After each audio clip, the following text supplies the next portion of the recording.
So Alex and I are from Florida, and we probably once a week look up in the sky and randomly get to see a rocket launch.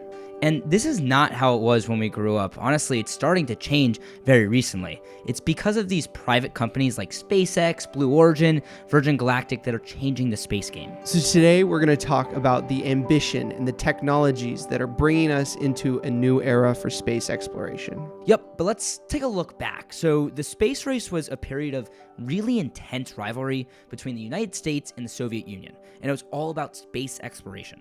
It began in 1955 when the Soviet Union launched Sputnik 1, the world's first artificial satellite. This was in response to the US announcement that they were planning on launching one as well.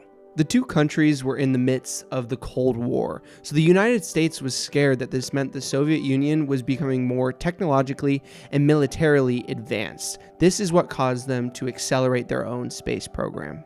You know, he who controlled the air controlled World War II. The Japanese early on in the Pacific with their carriers, the Americans later on. The Germans early on in the Blitzkrieg with their Stuka dive bombers, the Americans later on. In the future, he who controls space may well control the future of mankind. And ultimately, the space race ended in 1969 when American hero Neil Armstrong was the first man to walk on the moon. Directly after the space race, worldwide investment in space exploration continued at all-time highs. The difference was it wasn't quite as frantic as the space race. So which countries were shooting for the stars? We obviously have NASA in the United States, and after the Apollo missions, NASA's focus shifted towards developing usable space transportation with the Space Shuttle program. This lasted from 1981 to 2011. Their budget in recent years has varied, but it stays around $20 billion, and major projects have included the International Space Station, the Hubble Space Telescope, Mars rovers, and plans for humans to return to the moon with the Artemis program. Next, we have Roscosmos, which is the successor to the Soviet space program, which kept Russia in the space race with a budget that's just around a few $1 billion each year. Their investments boost their satellite technology, it supports some crewed missions to the International Space Station, and it expands their lunar exploration efforts. Roscosmos, I'm impressed that you were able to say that, Conall. Good job. Next is the European Space Agency, which is also much easier to say than Roscosmos, but they also call it the ESA, and it has 22 countries that are part of it. It also has a budget of around $7 billion back in 2021. The ESA invests in different missions like the Rosetta Comet Chase, the ExoMars rover, as well as Earth observation satellites, and they also help support the International Space Station. Next, we have the China National Space Administration. So China's investment in space has soared since the early 2000s, and now they have a budget in billions of dollars. Key projects include Mars rover missions, they have the Tiangong space station, and they actually became the third country to put a human on the moon. All right, and finally, we have the Indian Space Research Organization, or the ISRO. And their budget is a mere $1.5 billion, which is modest in this industry, but it is actually effective. It's led to successes like the Mars Orbiter mission and the Chandrayaan-3 lunar mission, which made India the fourth country ever to put someone on the moon. Amidst all these national agencies, there were private actors in the 80s and the 90s that started getting into space exploration, but their focus was primarily on launching satellites. A big change that came to the space industry was the Commercial Space Launch Act of 1984, and this allowed private companies to use government launch facilities, which helped foster more of a commercial space industry. And then, in the early 2000s, we saw SpaceX get formed by Elon Musk, we saw Blue Origin formed by Jeff Bezos, and we saw Virgin Galactic founded by Sir Richard Branson. So yeah, like Conall said, in 2002, SpaceX was founded by some random 30-year-old guy who just happened to sell PayPal, and his name was Elon Musk. And Elon's main mission for SpaceX was to make space travel affordable, but also with the big goals and the goal that he still says today, which is colonize Mars. So one of the game changers in this industry was SpaceX's Falcon 1, which was the first privately developed liquid fuel rocket, which reached orbit in 2008. This was the pivotal shift from government-led missions to private innovation. All right, and another big turning point actually happened in 2015, and this is when the Falcon 9 booster was able to successfully land back on Earth.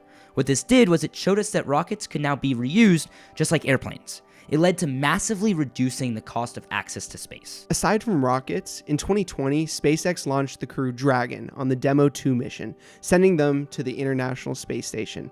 This was the first crew launch from the United States since the Space Shuttle program ended in 2011. So SpaceX also has more ambitious plans like Starship, which Starship is basically a spacecraft which is designed for missions to Mars and beyond in order to make humans a multiplanetary species, which is pretty sick. They also are working on Starlink, which is a satellite constellation in the lower Earth orbit that provides high-speed internet across the entire world. Next, we have Blue Origin, which was founded by Jeff Bezos in 2000 with the motto Gradatum Ferocitor, which is Latin for step by step, ferociously.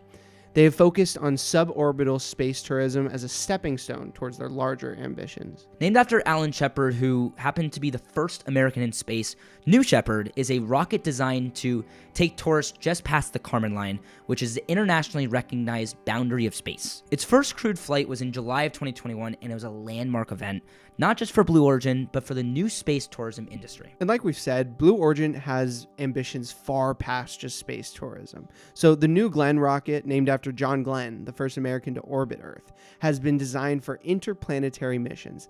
They also have the Blue Moon project, which is a lunar lander designed to facilitate NASA's Artemis program, like we talked about earlier, to keep more humans on the moon. We also have Virgin Galactic, which was founded in 2004 by Sir Richard Branson, and they have a more focused goal of commercial suborbital space travel. They have a reusable spaceplane called Spaceship Two.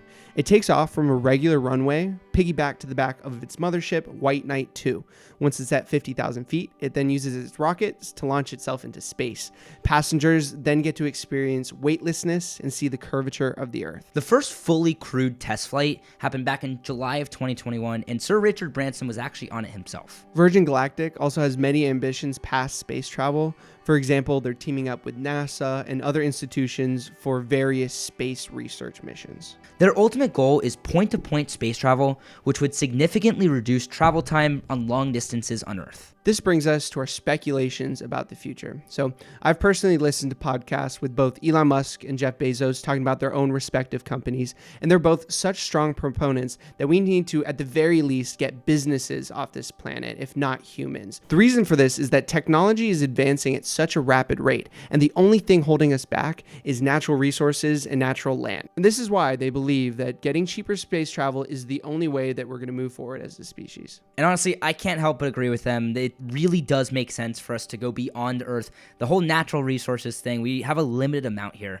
and it's just something that needs to happen. So we're excited to see what happens with the future of space. It's a pretty cool topic to be learning about, and we're definitely going to be staying up to date with it. Exactly. And those technologies that they're talking about that are advancing rapidly, we're going to continue covering on this channel. So we'd love if you guys would hit that subscribe button, give us a like, turn on bell notifications and whatnot.